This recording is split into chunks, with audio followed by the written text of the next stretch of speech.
शलाका पुरुष द्वितीय सर्ग भाग 13।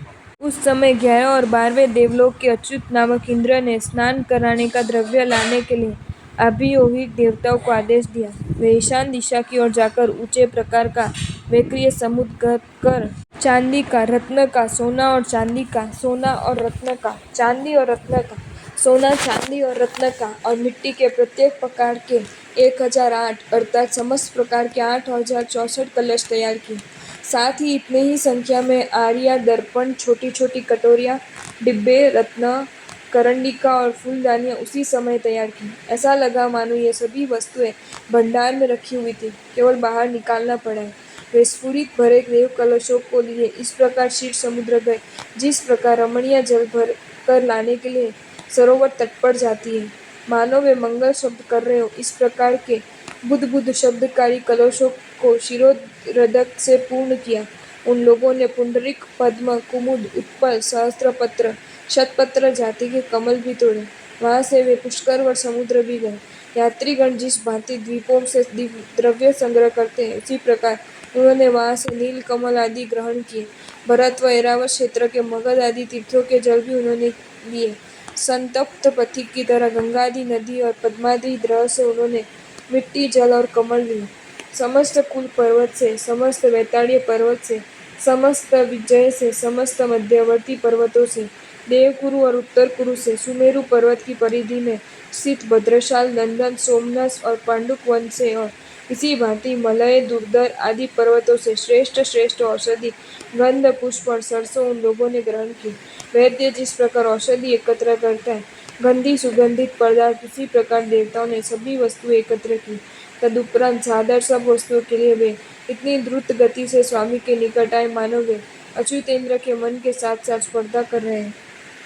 अच्युतेंद्र ने 10,000 सामानिक देवता, 33 त्रायन स्त्री देवता, 7 सैन्य वाहिनी, उनके 7 सेनापति और 40,000 आत्मरक्षक देवता सहित उत्तरीय वस्त्र धारण कर प्रभु के समीप जाकर उन्हें पुष्पांजलि देकर चंदन से चर्चित और विकसित कमलों से आच्छादित 1008 कलश लिए। फिर भक्ति से आनंद स्वयं की तरह मानत मुख कलशों से प्रभु का अभिषेक करना प्रारंभ किया।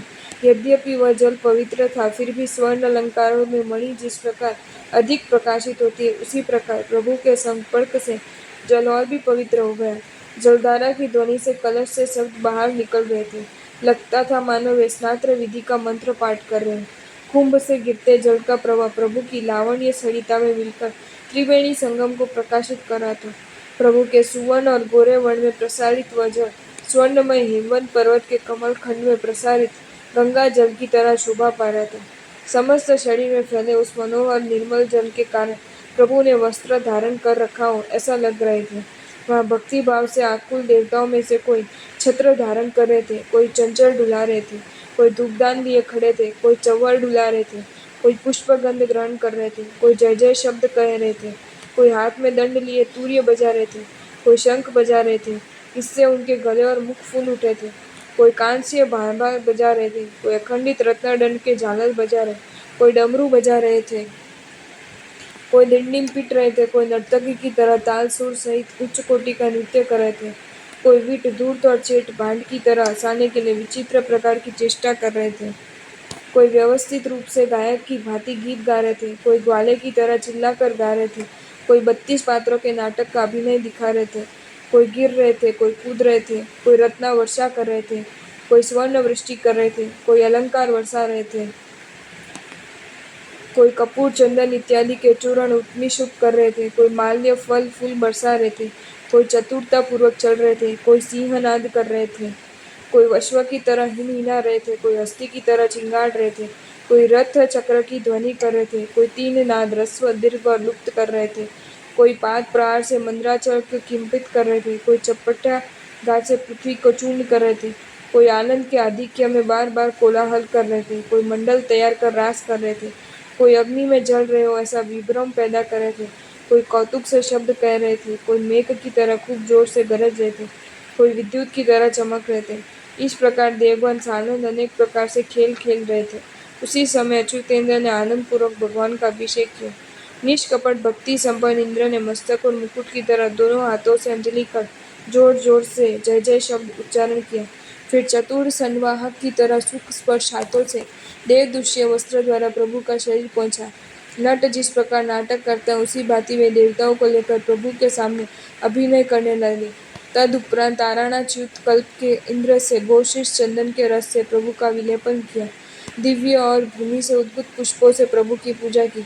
रजत के स्वच्छ और अखंड अक्षतों से प्रभु के सन्मुख कुंभ, भद्रासन, दर्पण, श्रीवत्स, स्वस्तिक, नंदावर्त, वर्धमान और मत्स्य युगलिन 8 मांगलिकों की रचना की। सानध्य आकाश की कणिका की तरह पंचवर्णीय पुष्पों के संभार प्रभु के सन्मुख रखे। वह संभार घुटने तक ढक जाए ऐसा था। धूम्र रेखा से मानो स्वर्ग को तोरण युक्त कर रहे हो, इस भांति उन्होंने धूपाग्नि को प्रज्वलित किया। धूपदान ऊंचा करते समय देवगण वाद्य बजा रहे थे। वह वाद्य ध्वनि ऐसी लग रही थी मानो वह उच्च ध्वनिकाली महाघोष घंटे को भी पराजित कर रही हो।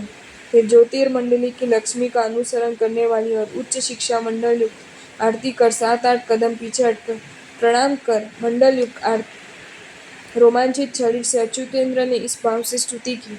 हे प्रभु, शुद्ध स्वर्ण खंड सी द्युति से आकाश को आच्छादन करने वाले और प्रक्षालन बिना पवित्र आपका शरीर किस पर आक्षेप न करे, अर्थात अन्य की तुलना में आपका शरीर सुगंधित पदार्थों के विलेपन बिना ही नित्य सुगंधित है। इससे देवियों के नेत्र मंदार माला की तरह भ्रमर से हो जाते, अर्थात जैसे मंदार पुष्पों की माला पर भौरे मंडराते हैं, उसी प्रकार देवांगनाओं की आंखें आपके शरीर पर फिरा करती हैं। हे नाथ, दिव्य अमृत के रसास्वाद के पोषण से मानो नष्ट हो गया हो ऐसे रोग रूपी सर्प समूह आपकी देह में प्रवेश नहीं कर सकते, अर्थात आपके शरीर पर किसी रोग का असर नहीं होता है। दर्पण तल में लीन प्रतिबिंब जैसे आपके शरीर पर स्वेद प्रवाहित होना क्या संभव है, अर्थात आपके शरीर में कभी पसीना नहीं होता है। हे वितराग, आपका अंतःकरण ही केवल राग रहित नहीं है, आपकी देह का रक्त भी दुग्ध सा श्वेत है। आपके अन्य लक्षण पृथ्वी से स्वतंत्र है, ये मैं कह सकता हूँ। कारण, आपका मांस भी उत्कृष्ट है, अविभत्स और श्वेत है। जल और स्थल उत्पन्न पुष्पमाला को छोड़कर भ्रमर आपके विश्वास पे सुगंध का ही अनुसरण करते हैं। आपकी संसार स्थिति भी लोकोत्तर और चमत्कारी है, कारण आपका आहार विहार शौच क्रिया आंखों से दिखाई नहीं देता। इस भांति इंद्र ने उनकी अतिशय गर्भित भाव स्तुति की और कुछ पीछे हटकर खड़े हो गए। वहां से प्रभु भक्ति संपन्न होकर उनकी सेवा करने के लिए युक्त कर से स्थित हो गए। तब अवशिष्ट 62 इंद्रों ने भी अपने अपने परिवार से अच्युतेंद्र की तरह प्रभु का अभिषेक किया। अभिषेक के पश्चात स्तुति नमस्कार कर कुछ पीछे हटकर हाथ जोड़कर दास की तरह प्रस्तुत होकर उपासना करने लगे। आपको ये वीडियो अच्छा लगा हो तो इसे लाइक करें और शेयर करें, और ऐसे ही नए नए वीडियोज देखने के लिए सब्सक्राइब करें हमारी channel Jain facts and stories को।